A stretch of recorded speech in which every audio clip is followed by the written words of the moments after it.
Hi, everyone. Welcome from whenever, wherever you may be watching, listening. This is The Yard Sign, the most important relevant podcast in politics, the most diverse conservative podcast in politics, as I also like to say. Your host is always Jonny Torres. Thank you so much for tuning in. We hope that you had a great Mother's Day weekend. And by pure coincidence, although we should have maybe designed it this way, we had a phenomenal mom with us last week in Allie Legg, who is running for school board, District 6. Look her up, vote AllieMarieLegg.com.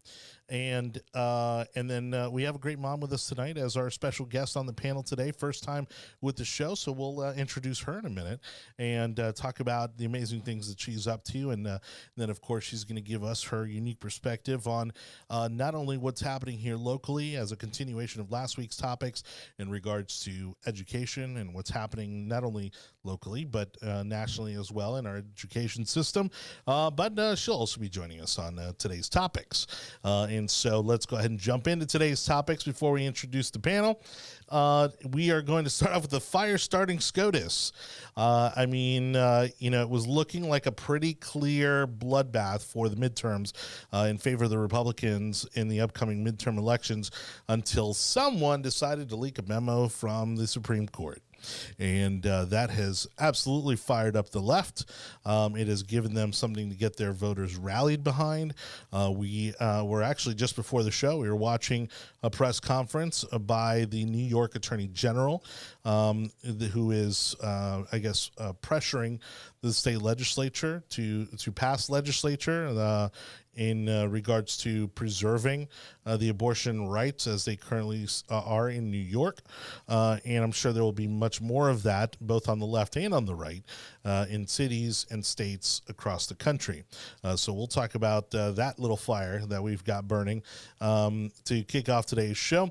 Also, Russia's V-Day Dud in what was supposed to be their usual display of their military prowess. Russia, not quite what they used to be. But then again, neither is Putin. So we'll also get into the Tampa Police Department getting investigated once again, this time. And of course, the timing could not have been worse in a matter relating to tenants and the criminal activity and landlords' rights of those landlords. And of course, tenant rights for those who are renting from those landlords. And so we'll kind of get into a little bit of the weeds on that. In addition to touching on other things that are happening around the country, let's go ahead now over to the big table over on the far right. The far right, Anibal, David Cabrera. Oh my gosh. Okay, it works now. Gotta give me a second. Oh, because you don't know you're coming to me? I do, but you gotta give me a second to get to the button. It takes so long to get and reach. I get it. It's not like we haven't been doing this for 3 years. Yes. How are you, sir? I'm doing good. I drove all day today, but I'm here. You're gonna make it through the show. Fresh. You stay awake. This is water, not like Amber's water in the courthouse. That's a mug full of 5-hour energy. Ew. Oh my God. Mixed with black coffee. No, that would run straight through me. Oh, man. Well, for those of you who don't know, Anibal is typically the one who kind of comes up with the foundation of topics to the show. So we'll be tapping into his fascination with the war that nobody's paying attention to anymore. No, I'm just kidding. But now let's go ahead and introduce our special guest for tonight, Julie Gebhards. Welcome to the Yard Sign. Thank you very much. I'm glad to be here. Yeah, so it was kind of a last-minute thing, and I only say that to give a little shout-out to Kim Davis, who was supposed to join us on the show today, but she also has a lot going on right now. Yes, she does. She is kind of spearheading, in some ways, this lawsuit against the Hillsborough County School District and how the redistricting was handled. Could you give us maybe a little bit of an idea of exactly kind of the nuances that the lawsuit's going after? Because she's meeting with the Office of the Department of Education here in Florida, not the federal one, and then she also is on some kind of last minute calls with the governor's office, which is why she couldn't join us today. Yes, I don't know a ton of details about that, but I do know that according to Florida Sunshine Laws, she is not, the the school board did not abide by those sunshine laws during the redistricting, and I Right. think a lot of things are just shady with that. So Is it primarily that? Because, I mean, it seems like that's the overall reasoning behind the lawsuit. I mean, is there, I haven't really heard much in regards to any problems with the redistricting itself. well, I think that as far as I understand, they're using that as a way to push out. I'm not entirely sure, but to push out the one other conservative. Oh, got it. Okay. So I think that is kind of the issue. They've redrawn the lines in a way that to make it impossible, you know, they've gerrymandered the districts it seems that way. to favor, you know, certain school board candidates. You know, and speaking of which, Melissa Snively, who even as early as 2 weeks ago said that she was going to run for re-election, has now rescinded that decision and has decided that she will not run for re-election, focus on her business. She's a very successful insurance. She has a very successful insurance office with State Farm, and you know, she's brilliant. I'm sure this is not going to be the end of her political road, but it's interesting. I would love to, you know, and I'll probably reach out to her, but I'd love to know why kind of the last minute kind of reversal, because obviously this late in the game, that creates a huge vacuum, and potentially a big opportunity for a very liberal candidate to step in there and take that district. Potentially, yep. I mean, that's a big district. Yeah.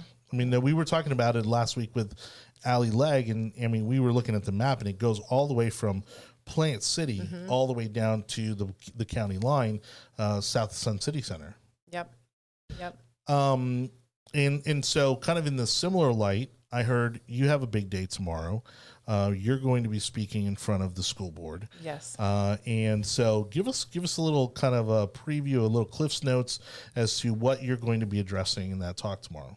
Sure. So probably the best thing to do is to start at the beginning, which about a year ago, and I'll do this as briefly as I can. Sure. But about a year ago, my daughter came home and asked me at 15 years old if I would purchase a book for her, and it's called The Bluest Eye, and I brought that book here today.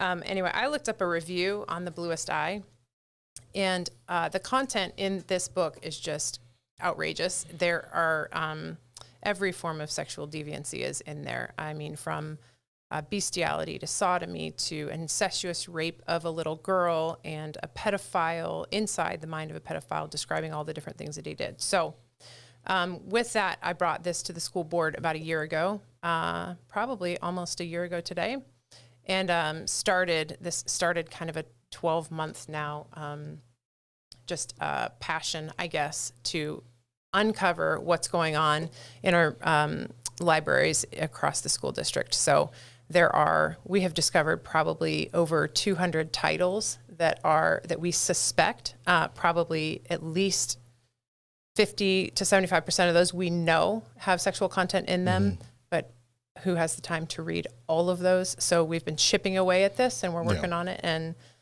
so the last board meeting, so this, I'm getting to what's happening tomorrow. And so this was she asked you to purchase the book, but this was on a recommendation list. Yes.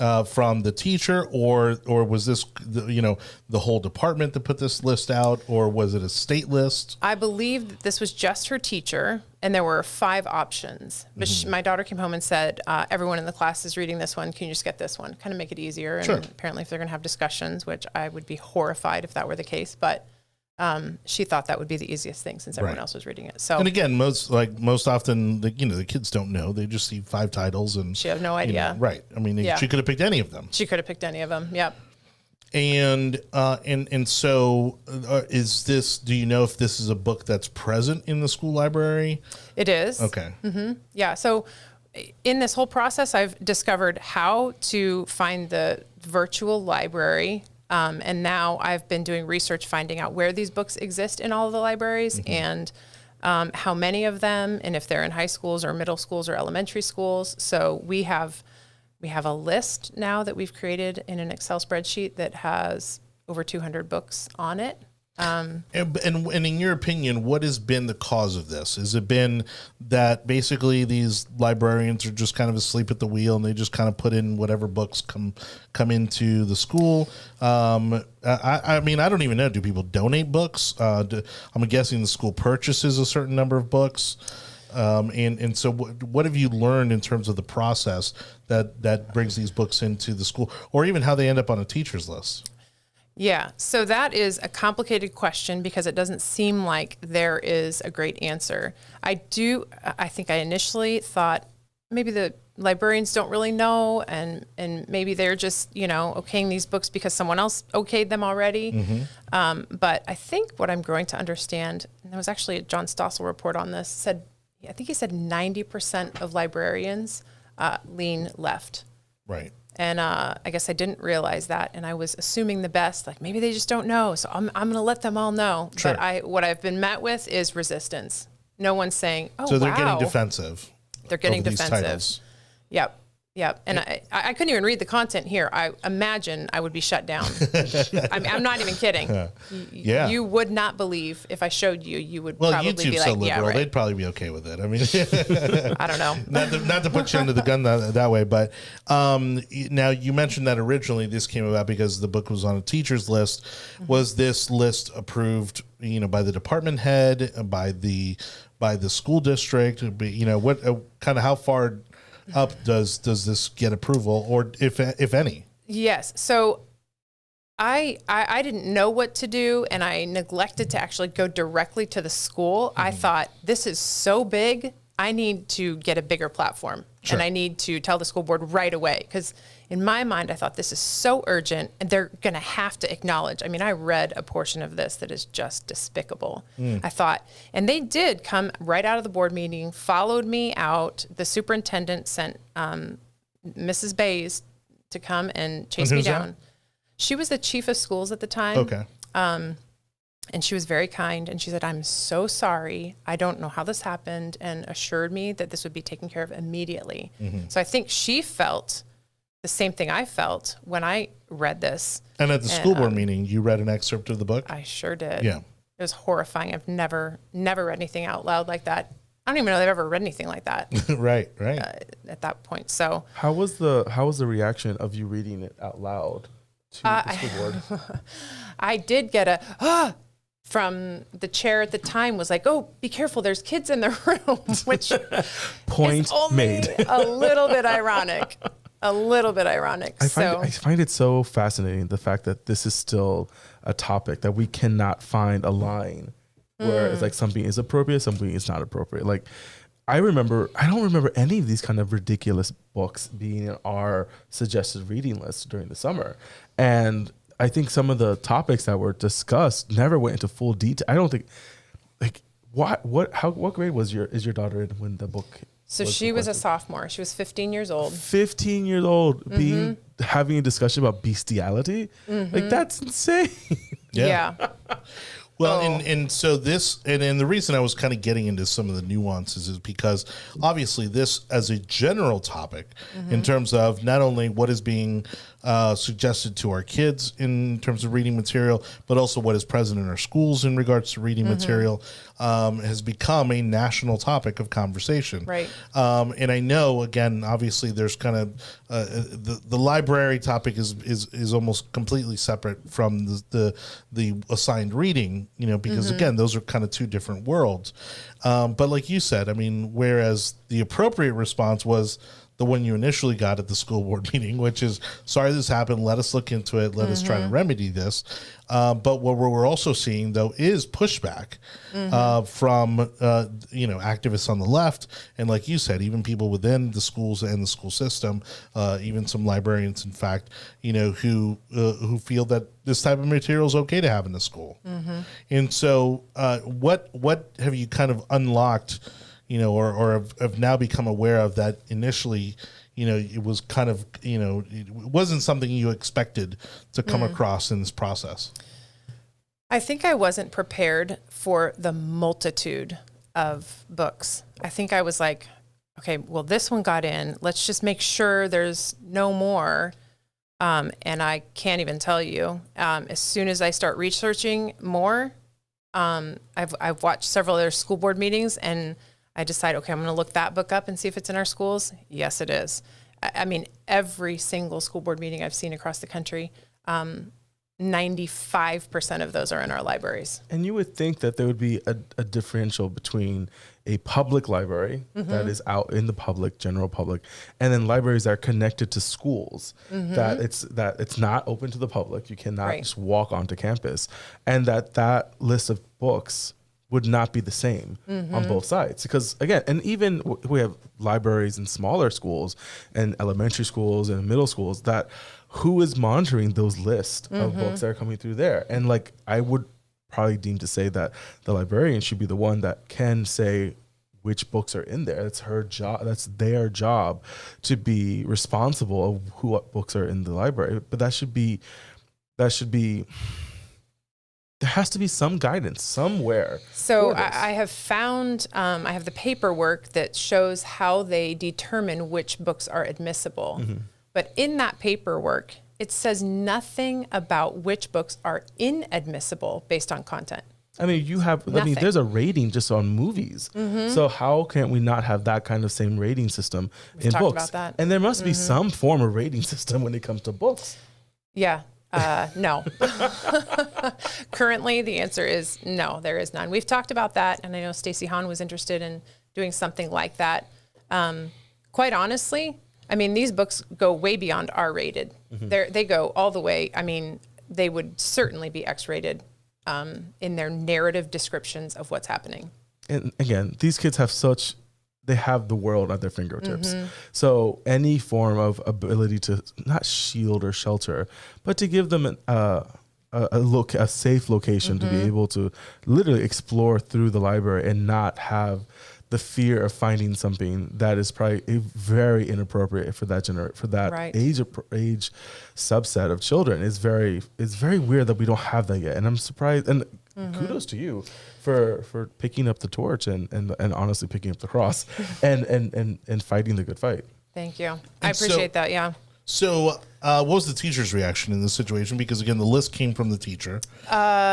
So I never addressed the teacher. That's my fault. But what happened is I read this review. I lost my mind kind of personally, and I didn't respond immediately. So time went by, and actually that teacher ended up leaving the school before the school year ended. So I don't know. I don't think it was related to anything like this. Right. Then I started doing a little more research, and I found out that on the Newsom High School parents page, there had been some other concerns about that book already in the past. And then I posted something in there. And it blew up, and there were people on all sides arguing, which was unbelievable. Then I posted a picture of a page from the book, and then the comments got shut down, and it was done. Wow. The end. Yeah. So, well, thank you so much for being on the show. I'm sure that this issue, it was this issue that really kind of fired you up to get involved in kind of what's happening. Now, are you mostly right now still at the point where you're focused on the school board, or are you getting more active politically, kind of on a broader spectrum as well? A little bit on a broader spectrum. It's hard for me to deter from this because I see the gravity of it, and I see how few people are paying attention to it. Few people are paying attention. And like you were saying, like a kid can go into the library and pick up a book that looks really nice, you know, and they have no idea. Yeah, I mean, I don't mind showing the book again. I mean, this is, seems a fairly innocuous book. There's no graphics on it or anything. It's got some, beautiful lettering on the front. I mean, seems on the surface as like a pretty innocent book. And so you were telling me, so you're involved with Community Patriots.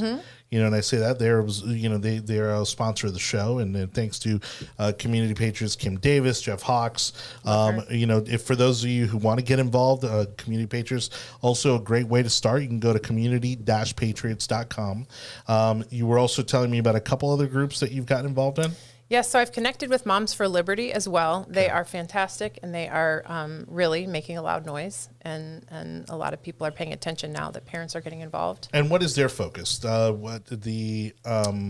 really focused on the school boards. Okay, good. And they take the agenda of the school board and kind of look it over and see, just what's happening in the schools. And they're paying attention now to obviously the content in the curriculum and things like that too. So we're getting notes because again, Kim was supposed to be here today, but she's mentioning that she wanted us to ask you about the removal form, just to kind of bring at least for now, just the topic of this particular book to a close. What's the removal form? So there is a process. This is fascinating. So at the last board meeting, they were discussing the process. So after a couple of us moms spoke, Nadia Combs actually asked the superintendent, so how many books, have been challenged over the years? And he said, well, we haven't had, the superintendent answered, we haven't had a book challenge in 12 years. So then she says, so in the last 12 months, there have been no book challenges since we've been hearing from these people coming in and talking about these books? No, there have been no book challenges. Then she says, well, where can we find the information on the book challenge? And they proceeded to suggest that all of that information is readily available to parents on the district website. You can go there, you can find it there, you can find it on all the in all the other schools.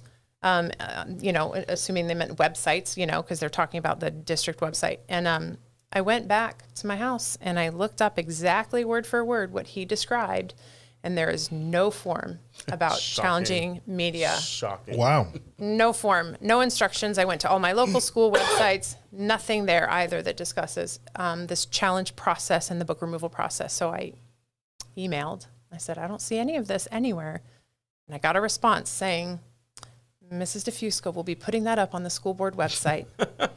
So they made this big deal, like, you're not even using our process to challenge. Sure. A process that didn't even exist. It doesn't exist. Right. And of course, they would be high and mighty at the meeting and making it sound like it's on you for not finding it. But kudos to, again, kudos to you for taking this up and making this an issue, which it really is an issue. It is a because big if issue. I would say it again, if parents do not get more involved into the school system, and again, COVID was a great example of opening parents' eyes to what's actually happening on campus, that this will allow for more transparency. This will allow for more dialogue back and forth, and an involved parent in a student's life and education is priceless. So kudos to you. Thank you. I appreciate it. Sorry, I muted myself with a cough. Your mic is off, sir. Your mic is off. Well, last episode I also brought up that, of course, they're still looking at the fallout from the COVID lockdowns and the schools being locked down. And I said, it's interesting because it is such a mixed bag of results, because on one hand, yes, there was a lot of mental health damage that has been done to our kids for having been locked out of school for 2 years. Well, here it was more about one full year. But then you look at some of the other statistics and, you can't help but also look at the positive, which because parents were more forcibly, they were forced to be more aware and involved in what was happening with their kids on a daily basis. I mean, teen sex numbers dropped, teen pregnancies dropped, teen drug use dropped, teen smoking dropped. Vaping was the only one that I think kind of went up, because it's trendy, and it's easier to hide, right? It's, because it's got the flavors and all that jazz. But all of that, really these challenges that parents have been facing for so many years in regards to their children, were seemingly, addressed by, guess what? More parental involvement, and again, I mean, one of the positive side effects of COVID was that it really opened parents' eyes to what was happening in these schools, because now all of a sudden they're listening in on the classes, right? For those that, were able to have their moms and dads present, while they were, at school online, you're hearing what's being taught and you're hearing how teachers are interacting with the kids. And, and I think we're still at the beginning of, really the curtain being pulled back on our educational system. And it's not just, K through 12. I mean, we're also seeing a lot of disruption in the collegiate level as well, and people are starting to think, what are we really paying for at the collegiate level? My son, on that note, he is a college student, and he was doing some schoolwork at home on the computer, and he showed me in his U.S. history class, they somehow worked in the genderbread man. What? In his U.S. history class. I kid you not. Oh, my God. If I didn't see it with my own eyes, I wouldn't have believed it. Wow. Yeah. Wow. Why? Well, you know, and I can't even remember the context. well, and in college, what's even worse is that it's the same professor that's teaching the class that's writing the book. Yes. Most oftentimes. I mean, Really? yeah. I mean, and that's a way that they supplement their income. Is they not only teach the class, but then they also write the textbux. Wow. That you have to purchase the actual book and not the digital and they version. refresh it. Well, and they refresh Every it like year. every year. Right. They'll Updated refresh version. it. And so that you can't buy a previous copy. Anyways, it's a whole ruse. But thank you again for your involvement. Thank you for bringing light to the subject. Yeah. I mean, my daughter, who is 6 right now, will hopefully benefit, from the things that you're bringing to light. While she's still somewhat protected from that kind of material, but again, the country would be a far different place if again parents were more involved, in their children's lives, and again, as tough as COVID was for a lot of people, there's also a lot of good that's coming of it, and while it may not seem so. Because these are uncomfortable things to talk about and to have to go out there and fight for, the long term, hopefully the long term outcome will be a positive one for the kids. Thank you. If I could, you were asking about that book removal form. If I could just mention this is the bureaucratic process that they are asking us to do. So they're asking for one book at a time and one library at a time. So if we discover there are 84 books with the same title that has terrible content, then you fill out for every school that it's in. Maybe one school has 2 copies, one school has 3. Generally, it's 1 or 2 copies in each school. Yeah. You have to fill out a form for each one of the schools that book is located in. And they then that they will put together a committee for each book. And then they will review that. Now, who's on the committees? Ridiculous. It does not designate that a parent must be on a committee. Sure. So you got all sorts of. They could put students on there, but it doesn't have to. They don't restrict specify. themselves. Yeah. They say it could be students and administrators and teachers and things like that. But they didn't include parents. They did include parents in the list of possibilities. All right. Yeah. So, but that doesn't restrain them or restrict them in any way. But let me guess, you've yet to see one of these committees. Been formed. Well, since the book challenge process hasn't happened in like 12 years because it was non-existent, right? Then no, we don't know what these committees are. We're asking. We've done a few public records requests asking for who's on the committees. Now you said it was the superintendent who claimed that this process existed. No, well, yes, he has multiple times said we have a great book challenge process, right? And you can find it. I don't know if he's. So is he straight up lying, or is it that he came from another school district and maybe they had that system in the other school district? And so the difficulty is he then passed that along to Terry Connor and asked that question of him, and he is over all library.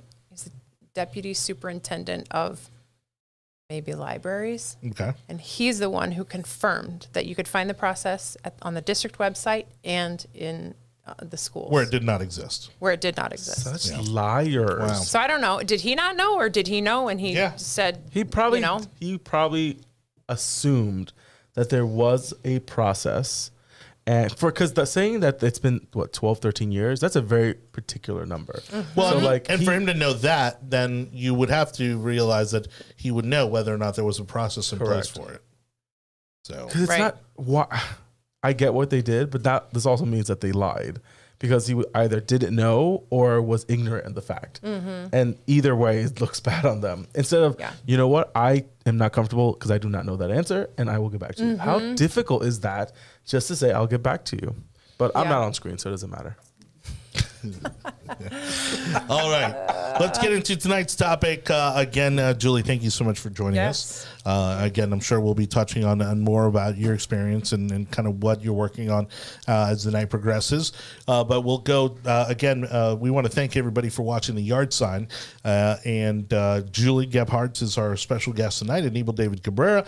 Don't forget, if you didn't catch the video version of our show, you can do so on Facebook, YouTube, and you can also subscribe to the audio version of our podcast on any of the podcast platforms out there, especially the ones owned by the tech overlords at Google, Apple, Spotify, Audible, Amazon, iHeartRadio, Odyssey, and Samsung podcast platforms.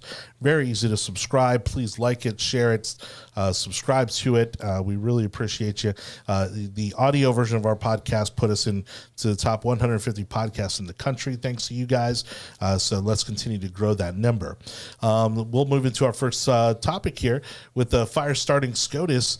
And again, it may be the partisan in me here, but a memo was leaked last week where it was a draft of the SCOTUS opinion on Roe versus Wade. Now, funny enough, I mean, when Brett Kavanaugh was testifying before the Senate, they said that if Kavanaugh got into the Supreme Court, that they would try to overturn Roe versus Wade. And I didn't believe that it would be possible because it had just been codified into law for so long. Only 40 years. And well, but I mean, it's as long as I've been on Earth, and no, that's not true. 42. Okay, so it's wow. So, Anyway, so 42 and a half, as my 6-year-old would say. Okay. And so I never thought it would be a reality that we would see the day that the Supreme Court would actually overturn Roe versus Wade. Yet, based on the leaking of this court opinion, that certainly seems to be the case. Now the big question is, the big Scooby-Doo mystery here is, who leaked the document? Well, I think it was the colonel with the candlestick in the library. That's my guess. That's where I'm going to go. I wouldn't be surprised if it was a liberal, and I'm going to go super partisan. I wouldn't be surprised if it was a liberal clerk that released it, because I could not see the purpose of a conservative clerk representing a conservative justice that would allow something like this to be released. Not only that, it doesn't make any sense. There's no win there for Republicans. There's no win there for the conservatives to leak this. Also, not to be crude, and I apologize for saying this now, but I'm not surprised if it was a liberal, because again, why would you do this in May of an election year? You're basically, again, I apologize for being crude, but you're basically blowing your wad ahead of time that you really shouldn't be worried about. Now, if this got released in August, this would be a big deal. Yeah. But this is released in May. This makes no sense. Well, and that's going to be the interesting thing. Are they going to be able to keep up the momentum politically to really galvanize this into a vote at the midterms? I don't think so. I don't think so. Especially given that, as you and I talked about in the last episode, economically, things are looking to only get worse. Correct. I heard today gas has officially hit $6 a gallon in California. Luckily, here in Florida, we're still under the average in terms of $4.20. Yeah. We apologize. It's never this back to back. I will say, after driving to Tallahassee and back in one day, I was a little perturbed. And I drive a hybrid, and it still pushed me over $50. And I was like, wow, I haven't had to do that in a very long time. Yeah. But I do believe that parents and families are going to go to their kitchen counter issues, which is, how much am I paying for groceries? How much am I paying for insurance? How much am I paying for gas? And that's what's going to lead a majority of the country to vote a certain way. What do you think? I think I agree. I don't like spending money on gas. Well, and Jillian, in regards to the SCOTUS ruling, again, you've identified yourself to us before the show as, being very conservative. Is this something, because again, being in Florida, nothing much is really going to change, in terms of Roe versus Wade, especially since they just modified it, and added some more nuances to it. It's one of those things that I don't think is ever going to completely go away. Right. But is this something, especially in the mom organizations that you're involved in, is this getting any kind of attention, reaction? I mean, is it? Not so much. I feel like I've been really focused on this one item. Right. And so whenever I go to a meeting, that's generally what I'm talking about. Mm-hmm. I feel deeply about it. And I think it just all comes back to the baby, Sure. know? Mm-hmm. Like we can debate that this poor mom who got pregnant, or she has too many kids and not enough money, and we can argue that, but we need to go right back to that. The source is the baby, and consider the rights that are being denied to life to that baby. So, well, and I think the biggest problem that we have nationally seems that that on both sides. I'll just be neutral about it. On both sides, they couldn't just leave well enough alone. On the right, they continue to push further conservative to make it harder, more restrictive. Right? I'm at the point where I'm completely against it, with the kind of typical exceptions of a medical emergency, rape or incest. Those being, because again, because of the circumstances of that. I mean, you hear the anecdotal stories of, oh, well, I was a child of a rape, and that sort of thing, and I don't regret it, and that's beautiful. Those stories are amazing, but not everybody has the resources or has the ability to cope with things in the same way. On the left, I mean, you see them pushing it further and further, towards, the actual birth. Mm-hmm. And in some states, I believe that, even up to the time of birth, they are allowed to have that abortion.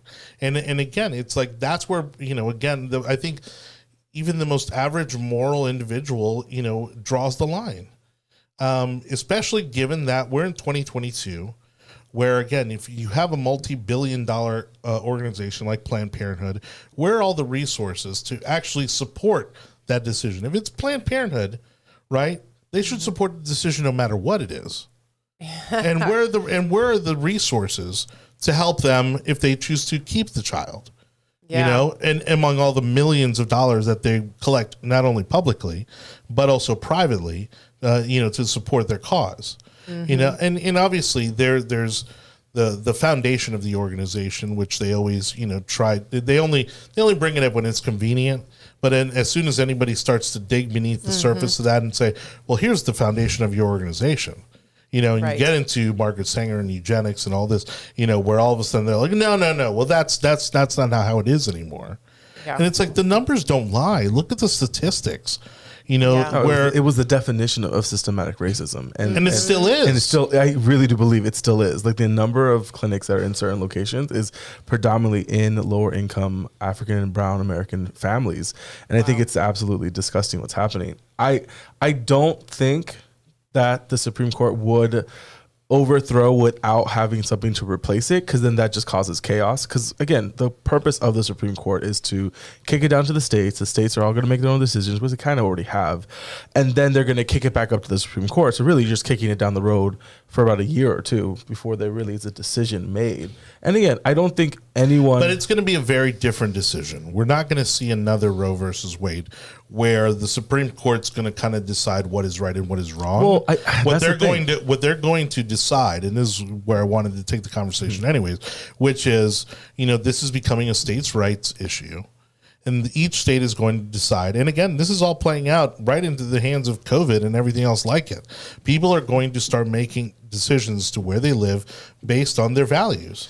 Yeah. And excuse me, when we talked about the lockdowns and the opening and reopening of schools, and how long were we going to be wearing masks for, all of those decisions played into why people moved to Florida.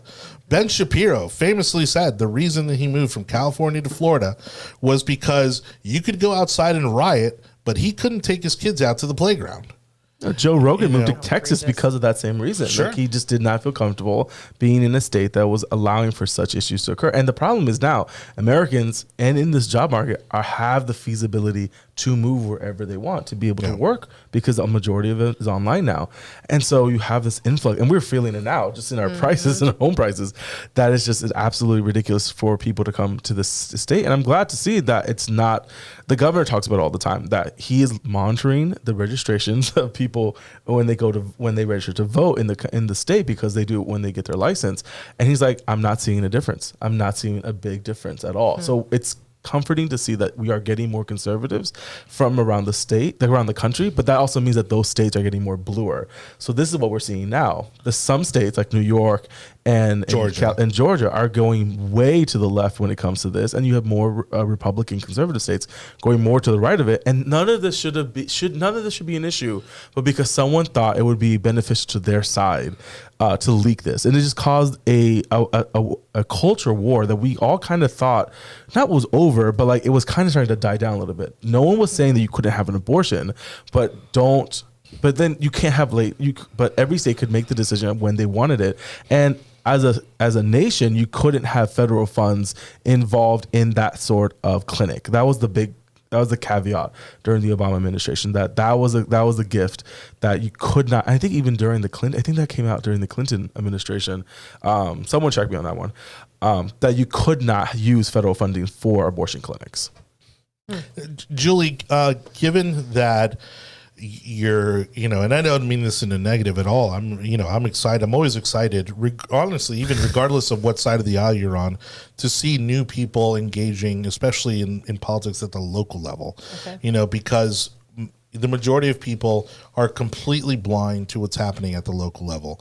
Yeah. Even politically at the state level, I think the Republican Party especially has ignored your smaller offices like your city councils and your school boards. Mm-hmm. Pasco famously has a very liberal school board in a very red county. Yeah. Mm-hmm. And to the extent that, and again, shout out to Jen Licata, who, she's a mom. There is no parent currently on the Pasco County School Board. Hernando. Wow. There isn't a single, Hernando. There isn't a single parent on the Hernando County School Board. Wow. And they're all liberal in a very, very red county. And so it goes to show you how we've neglected as conservatives, as Republicans, these local offices. Yes. And even, we had turnover in the supervisor of elections office and the tax collector's office. And guess what? As a party, we failed because we didn't have anybody ready to go, lined up to succeed those individuals who were Republican when they got elected. Mm-hmm. And then now we're kind of in this gray area where we don't know.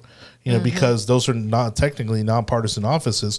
We don't know if those individuals, vote, with our values or not. Right.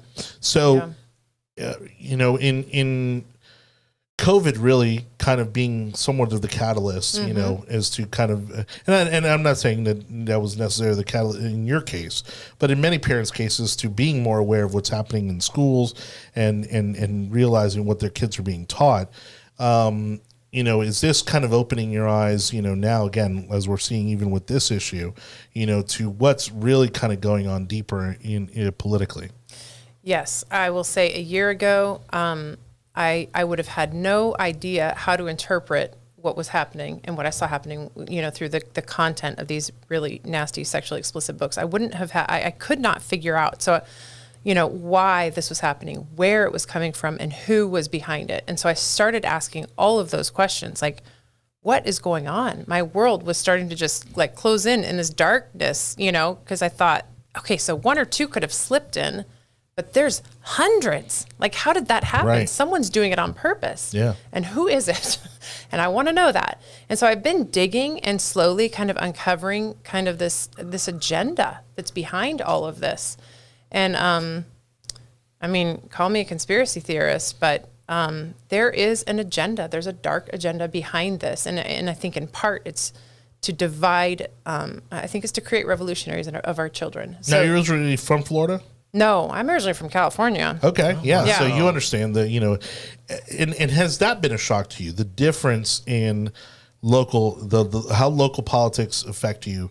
Was it kind of an eye-opening thing to go from being in a very liberal community? Well, I'm assuming you lived in maybe what I lived in very liberal. Santa Cruz County is where we were for the last year before we moved here. Versus, Hillsborough County. And I grew up in County. San Jose. Right. So talk about liberal, literally right in San Jose. Right. So, which is, it's kind of like, say, Tallahassee here. It's surrounded by conservatism, but Tallahassee itself very liberal. Yeah. And so what is that change been like for you? What is how is that, now that you're more aware of it, how has that affected you and your family? Yeah, So I think it's taken me away from my family a little bit more because I end up spending time, because I'm passionate about understanding this and fighting against it. And so it's been difficult to interpret and understand. But like I said, getting to the root of it and understanding where it's coming from it's been a journey. Yeah. Well, the people in our comment section are actually asking if you would be willing to run for school board. Well, considering that I've only taken an interest in politics literally probably in the last year. Yeah. Because my eyes were not opened and I've got 6 kids. I'm running sports. I'm running to, wow, different events and, It's a lot of responsibilities there. It's a lot of kids. It is a lot. Yeah, congratulations. They're fantastic. I wish you could meet them That's all. a school. That's a school.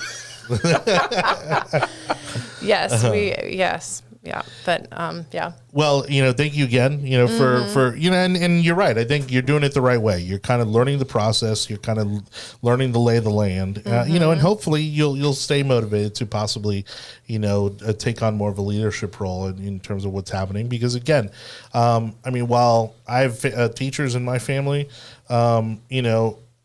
the sad thing is that oftentimes the people who make it to these school boards don't have that classroom experience.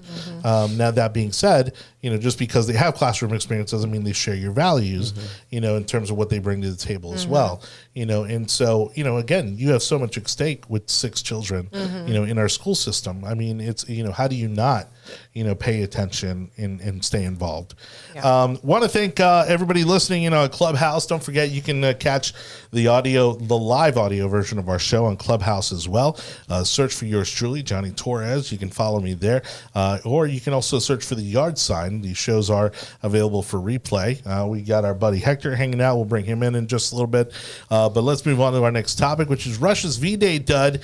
And not a whole lot to talk about here other than the fact that, contrary to past years, and Russia's V-Day parade has been a celebration of their defeat of the Nazis during World War II.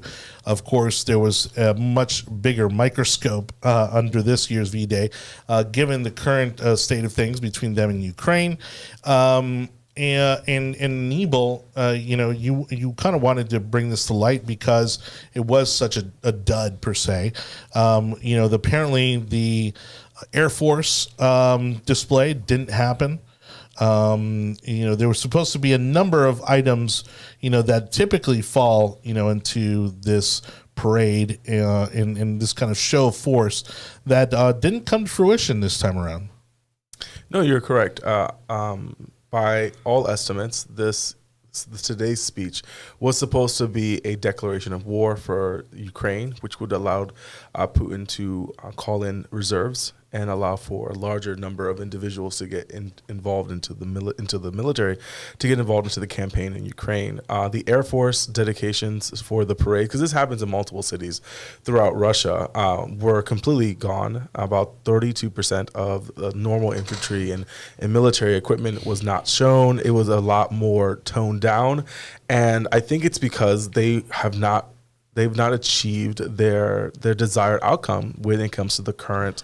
I think they're on Plan D right now when it comes to Ukraine, and I think that's what a lot of people were. I think like Plan F. I know, honestly, and I think Putin is under the impression that if he would have made escalations, then it would show that he's weak. And again, I think this is more of I don't want to use the word like a house of cards situation, but it's almost coming into that kind of like conversation of like when is someone just going to stab Caesar?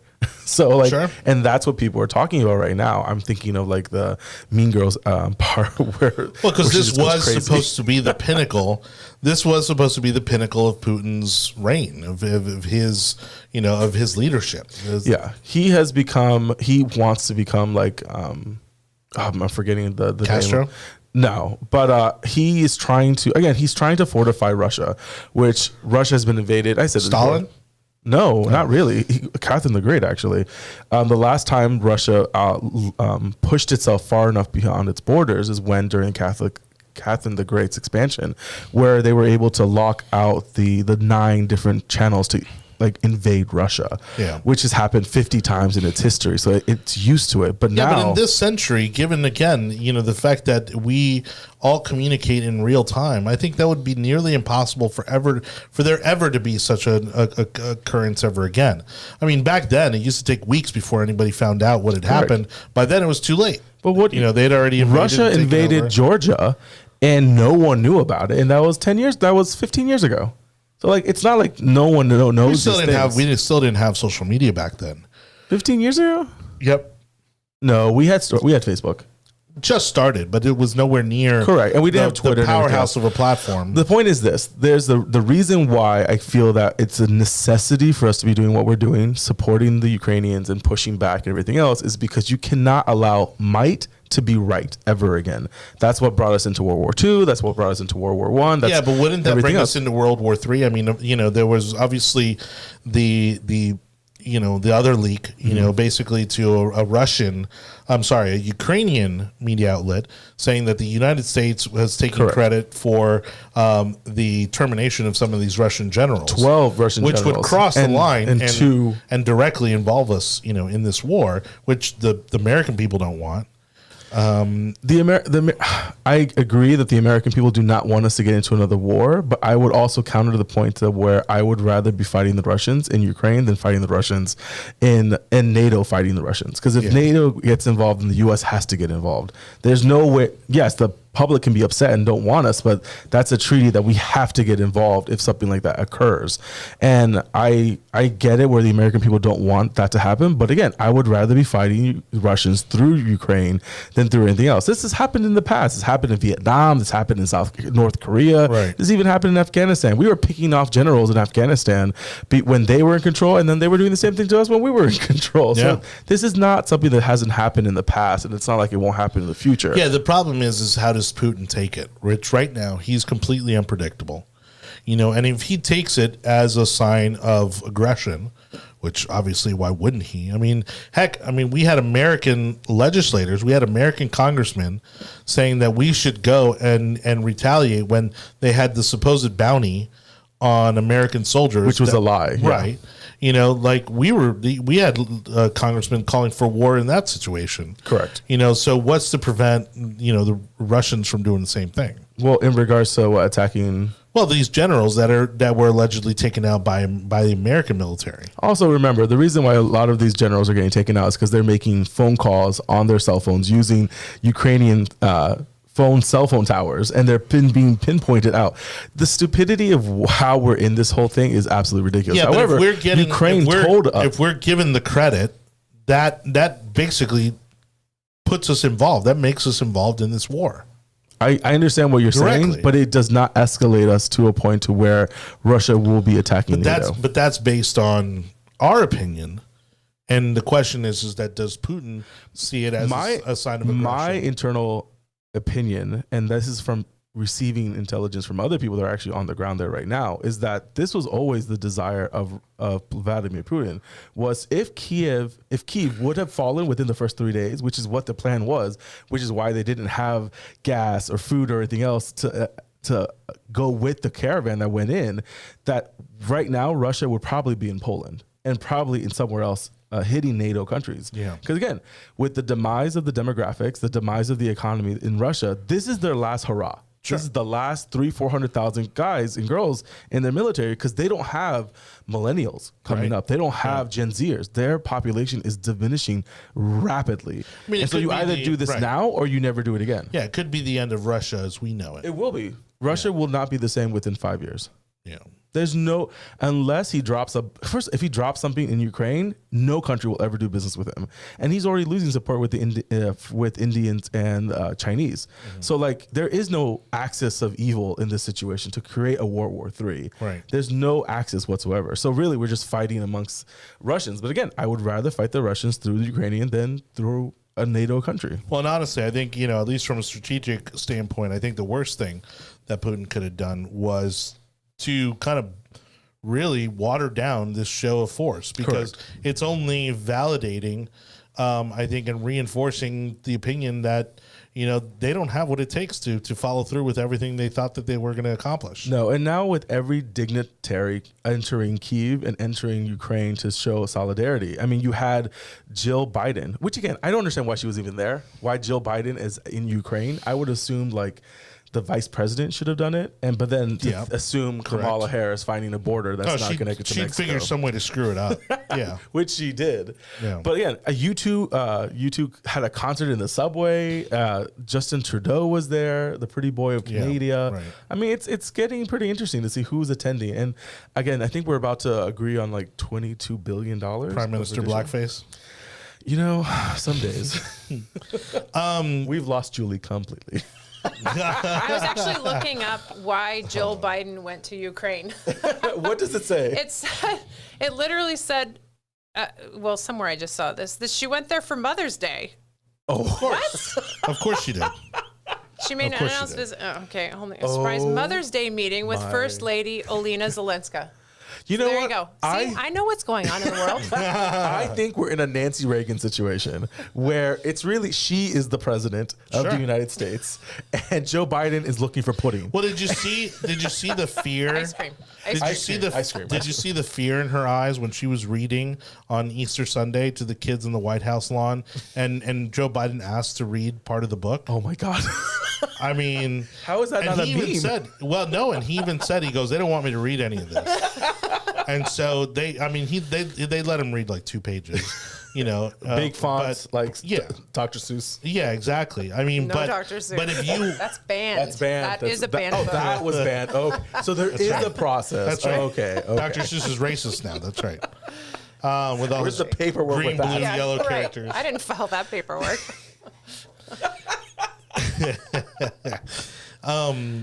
But you should have go back and watch it because there's plenty of video footage of it. Watch Jill Biden's body language when Joe asks to read to the kids. I mean, because you could see the fear in her eyes that this could have easily just gone completely. She's our generation of a Nancy Reagan. Don't get me wrong. I truly believe after watching how Ronald Reagan looked at the end of his second term, he looked rough. Right. Nancy Reagan was in charge. And you know what? I'm okay with that because everyone kind of knew already. With Jill Biden, this was his first term. He's been in office for God knows how many years. I think he's only had a government job, right? Biden? Joe, yeah, he's always had a government job, right? And so, I have a little more confidence in Joe Biden, honestly, than Joe Biden. But is she the one looking at the national reports? How involved is she? And odds are we will never find out until the end. But I'm a little concerned because I had wondered why Republicans weren't going after him, given how hard the Democrats went after him to try to remove him from office using the 25th Amendment. I was shocked that the Republicans have been really quiet on that front in regards to saying he is unfit to be in office. Now there are some of those voices out there, but there does need to be a serious question about whether or not no.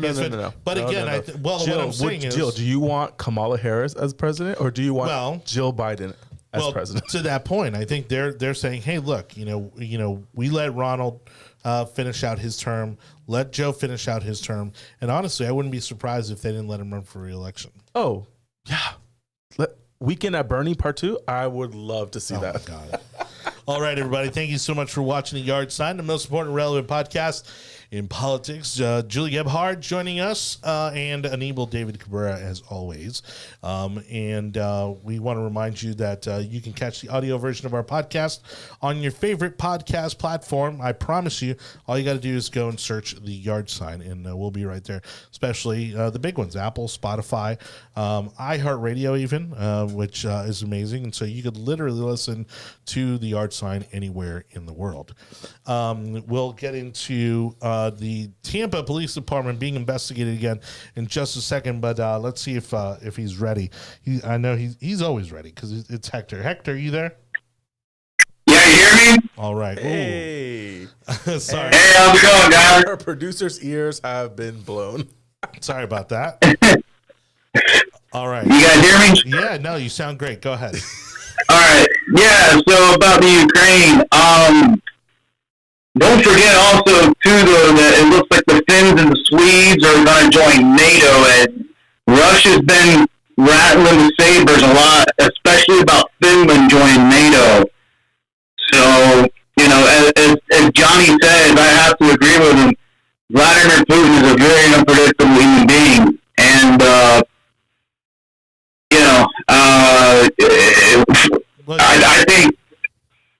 I was going to say I hate to say this, but there's a chance that the SCOTUS thing, yeah. I don't know, man. My question for you guys about this whole SCOTUS/culture war thing is, what's it going to take to end this culture war? Because I don't like where it's going. A mushroom cloud.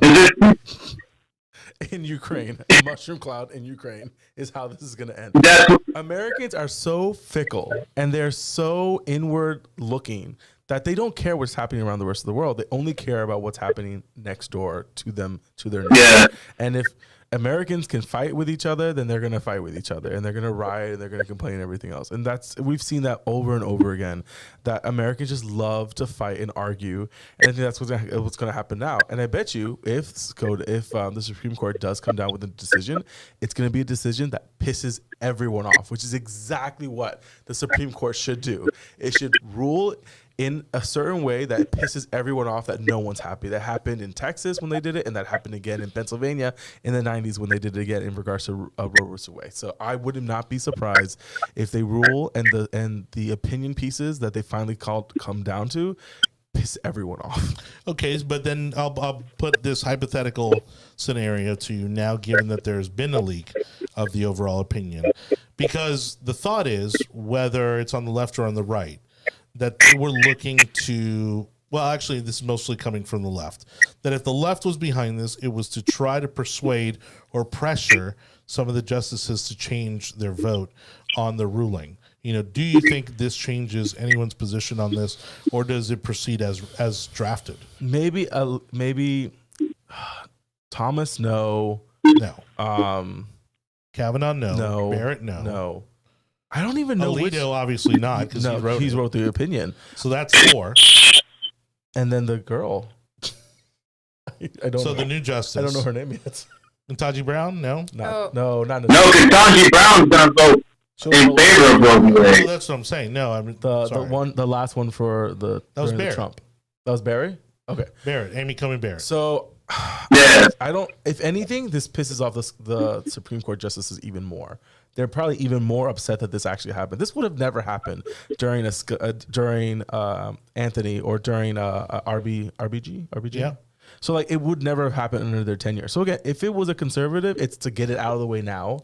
So then it's no longer a bullet in the chamber. If it's a liberal, then they blew their wad too early. So I'll give them the benefit of the doubt. I don't think it changes their votes. I don't think so either. I really hope it doesn't. That'd be a pretty sad thing to see, because then it goes to show you that you can pressure the court, and that's into making certain decisions. And that's part of the argument that liberals are making about Ginny Thomas, which there's even some people putting out the conspiracy that she somehow had something to do with the leak. Oh my God! Could you imagine it was actual justice that leaked it, not a clerk? That would be a huge problem. Well, and the clerk and the justice's wife, being involved too. Again, which right now they're looking for any reason to go after Clarence Thomas. What? Trying to bring a black man down. That's right. But talking about bringing black men down. Next topic. Oh boy. Let's go into our next topic. Thanks, Hector. Hector's going to be hanging out in Clubhouse. Don't forget, you can join us in our Clubhouse room as well. Just search for Jonny Torres or search for the yard sign, as the room is live as we're doing the show. Tampa Police Department investigated again, as again, people are starting to kind of look into a lot of housing issues as housing becomes more scarce and more unaffordable, especially here in Tampa, which is we've had the highest price increases of just about anywhere in the country. I think we're at about 24% in price growth in this current real estate environment, pricing out people, again, not only those purchasing homes, but those people who are renting homes across the region, really. And so there has been a lot of digging into tenants' rights and seeing, what, can tenants do about, the landlords, saying that, well, hey, once your lease is up, we're going to double your rent because they can get it. The market demands it. And including, the topic of this particular issue, which is that apparently Tampa Police Department was notifying landlords that their tenants had been committed or had been convicted of crimes to varying degrees, therefore giving them the opportunity to evict them based on those crimes they committed. Is that right, Anibal? So it falls in between the gray of being convicted and not being convicted. There are examples of, for one instance, a 16-year-old boy was arrested for stealing change out of a car and later released from juvenile detention with no charges, but his family's landlord was notified and they lost their home at Robles Park Village home. So like there are situations where a crime was committed and they were convicted, and there were other times where they were caught and there was no conviction. So there's no blanket policy. Yeah. And again, this started in 2013 and only ended this past December. Well, where did it originate from? So I'm trying to see where it originated from. So it was called the investigation was launched to see if the Tampa's crime-free housing program violated the Fair Housing Act. And so in this situation, they're stating that once the Tampa Bay Times did their investigation, 90% of the 1,100 people found in this program were actually African-American, and they were shown that despite the black residents only making up 54% of all arrests in Tampa over the past 8 years, it was almost 90% that they were notified of the housing. So in this situation, the city said it ended the program in December and it rebranded to a safe awareness for everyone, or SAFE, without the reporting of the crime to landlords. And I think that's where people are getting upset. The simple fact that the crime was somewhat committed or not committed and was automatically reported to the landlords, and that started the process of them getting removed from the program or them getting kicked out of their homes. Yeah, and see, look, in this situation, I actually don't have a problem with that policy. You don't have a problem with a police department taking overreaching and interfering in someone's civil liberties? No, because it's a public safety issue. But they haven't been convicted of a crime. If they have been convicted, that's what they're saying. They're saying there's multiple examples. You said that there were and there weren't. There are. I'm saying that there's a gray, that there was no definitive guidance to the police department that said that once they had been convicted of a crime, that yes, they need to report it. There are many cases where that did not occur, and that's where the problem lies. Okay, well, I mean, again, if they haven't been convicted, it's kind of like with the Grady Judd thing. Mm-hmm. The problem with Sheriff Grady Judd, which everybody loves, because he trots out 15, 20 people out there that he's accused of a particular crime, mm-hmm. is that by the time the investigation takes place and they actually get in front of a judge, they realize that there isn't enough evidence there to actually convict them of what he's accusing them of. Mm-hmm. But the civil liberties, aspect of it is that he's already put their mugshot out in the public. And he's already put their face out all over the media. And so now they're basically being convicted by, public opinion. But I think in that situation, those that he is doing, there's not a blatant example of racist bias. And that's where the problem lies. So in Tampa, 50 of the population is 50 of that region area was 54% African American, but 90% of the individuals that were put in this process and lost their home were African American. Yeah. And that's where the civil liberty aspect of this goes into play. So the bigger issue on this whole matter is that the city of Tampa city council were only notified once there was a press release last Friday, and were never told directly of the investigation that had been going on for over a year. And now the question is when and who and when did people were aware of the investigation? And that's what's causing a huge backlash, because this was also during the time when the mayor was the chief of police.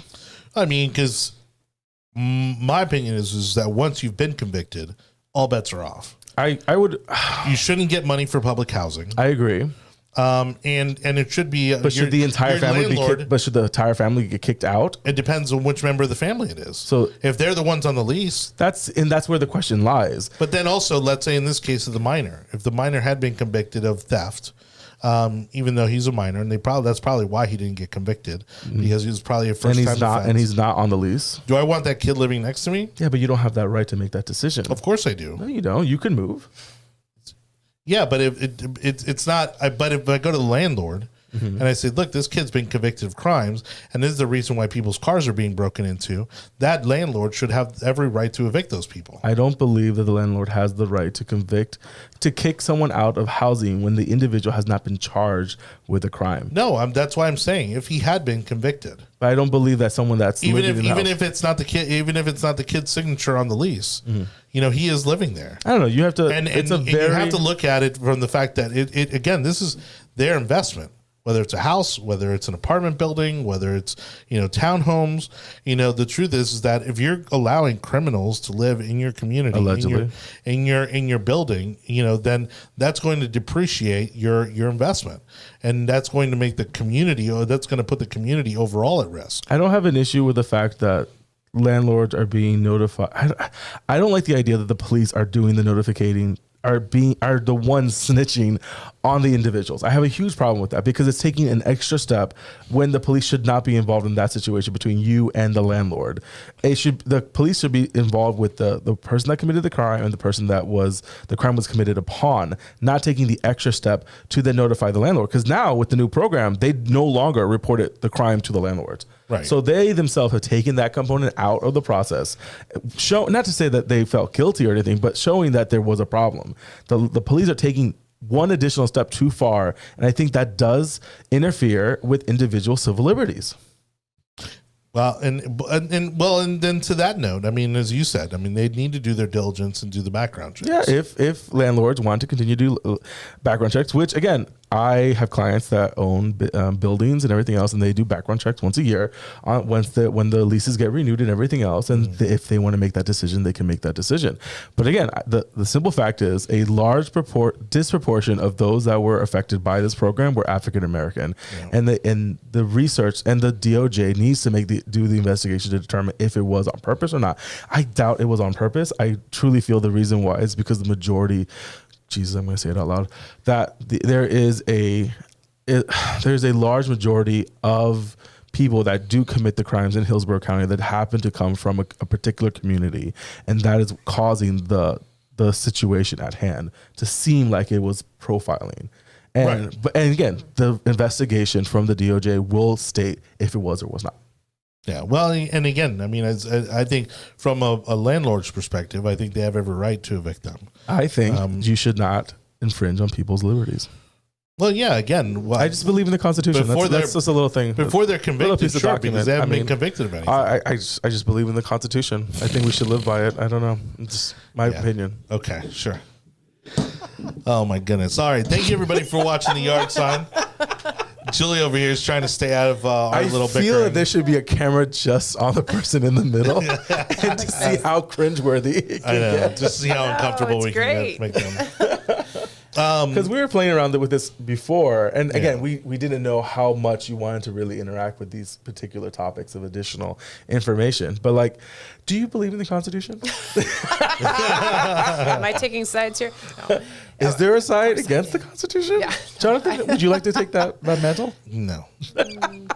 So, Julie, to kind of bring the show into a close, for parents that are out there, what are some suggestions that you would give them in terms of staying aware, staying involved, staying vigilant as to what their kids are being exposed to, or the materials being put in front of them? Because I can imagine, I mean, especially when you have a family of 6 children. 6 children. I mean, how do you? No, really, like, how do you keep track of?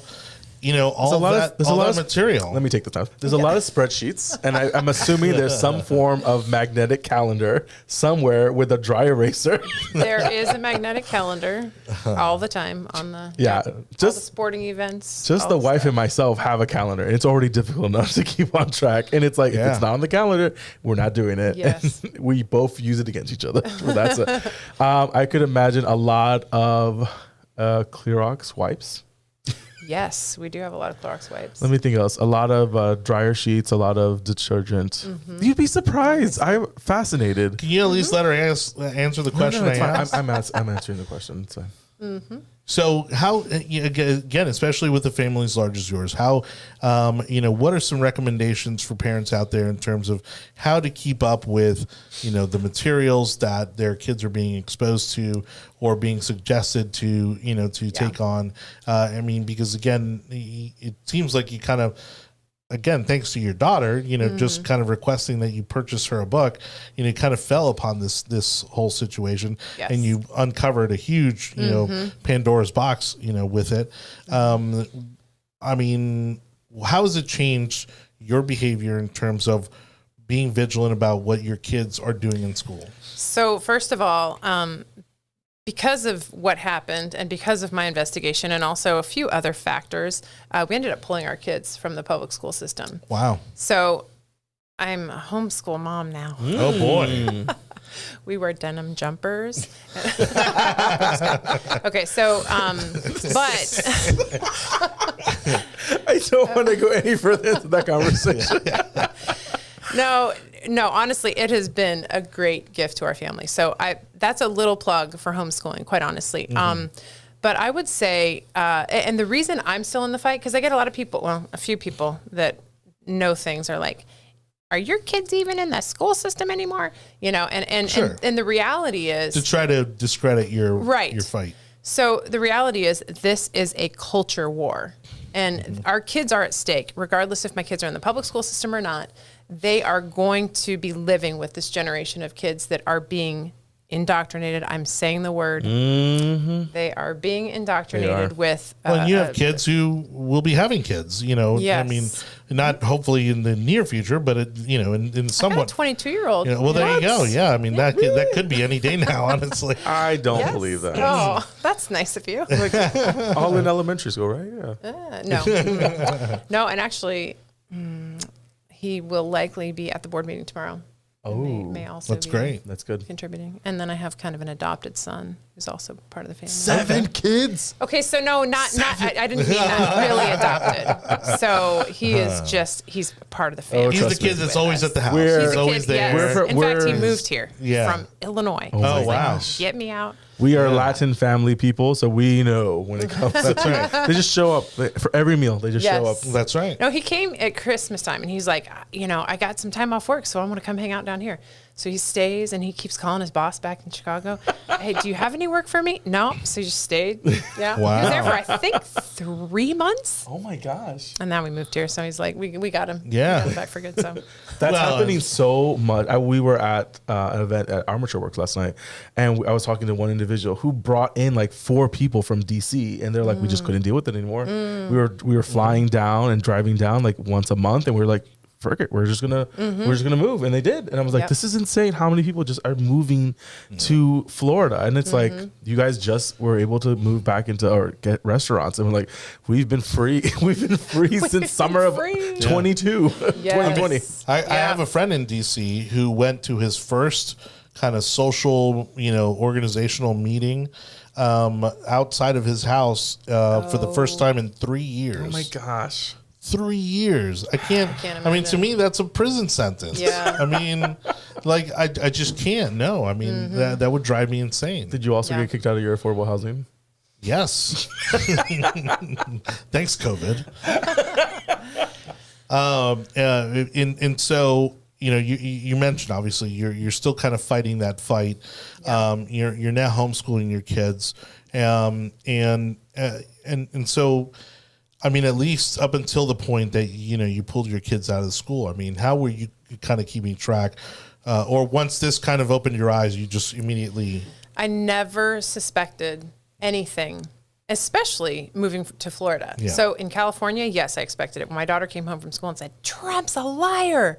My government teacher told me that, and I'm like, hold on, let's talk about this. Let's ask some questions and let's look into this and see what happens. All the kids had an example for you. Yes, I'm not kidding. It was crazy. So we just had to kind of dig down, and I don't. The Trump could have lied. I wouldn't say I think he's perfect, but let's talk about whatever was being taught. And it's politics. They all do. Yeah. Well, let's just have a conversation. She was heated. Wow. Wow. And now she has a much clearer perspective on a lot of things. Yeah. And she's diving deep into politics herself. It's Cool. awesome. That's my 15-year-old. Well, then you go. You might have started a political career there. Maybe. If she wants internships in the government, we know who is always hiring. Right. We do. She's trying to start like a Turning Point chapter. Oh my gosh. There we go. We know who she needs to talk to. You do? Yeah. Let's talk. Anibal, take care of you. All right. On that note, Anibal, anything before we go? So at the moment, there are thing? some little things. One thing. There's so much that it's happened. called one last thing. Yeah, but I was also expecting No, I don't want to run down what's happening in Sri Lanka. Why don't you want to talk about the Sri Lankans? Nobody cares. They're suffering. There's about 7 million people on Guess what? I've got family in Colombia that's suffering. On the tier of India, the pearl of the Indian Ocean. My bedtime is suffering. Let's Anyways, at the moment, the Buckingham Palace has released details of the royal family visit to mark the Queen's platinum Jubilee. Who will not be on the balcony is the discarded now Americans. The audacity for them to even think that they should go. They are not going. I don't even know why they did this. But in other news, because their star's fading. In other news, 45 cities equaling 193 million Chinese citizens have been locked down because of COVID zero policies. There you go. There's the button. All right. Thank you, everybody, for watching. Thank you, Julie. You were fantastic. We'll definitely be having you back, especially, as this continues to evolve. Keep us up to date. And hopefully we'll come back with some positive results. Good. Oh, sorry. I turned off the wrong one. Shocking. So good luck tomorrow. Thank you. Speaking of the school board, and for parents at home, I believe those are broadcast live online. Yes, they are. That's a good TV. way. You had asked, and I don't know, someone maybe interrupted, but you I like it. I like it. You're catching up quick. She learns quick. You were asking about how people can stay up to speed on what's happening, and we're working on establishing a platform where we can disseminate information. Cool. Yeah, it's a little tricky. There is the Hillsborough County Whistleblower. Yep. He has a page that I appreciate. Been following him for years. Yeah. And then watching the school board meetings, I think, is very effective. And then also, of course, pay attention to what your kids are bringing home from school, because I never knew. I was shocked, and it just kept getting worse and worse. So, yeah. All right. That's what I'd say. Thank you again, Julie. Thank you to Kim Davis for bringing us Julie for today's show. Kim Davis also working on some big stuff, so we'll hopefully have an update from her soon on the lawsuit against the school district of Hillsborough County. Again, the state leadership now getting involved, both the governor's office and the State Department of Education, looking into transparency issues there. Sunshine State laws being broken, so we'll keep you up to speed with that. As far as my one last thing, go Lightning. Hopefully we'll see a dynasty be born, as the Lightning are currently battling the Toronto Maple Leafs. Their series is currently tied 2-2. Unfortunately, the next game goes back to Toronto. But if they can make it through this, the prediction is that they kind of have a much easier go of it as far as the rest of the road to the Stanley Cup. So on that note, thank you, everybody, for watching. Thank you, Lindsay, for producing, Anibal, David Cabrera, Julie, for being on the show. We'll catch you next time, Monday night, 7-ish. Thank you so much for watching, everybody. We'll see you on the flip side. Goodbye.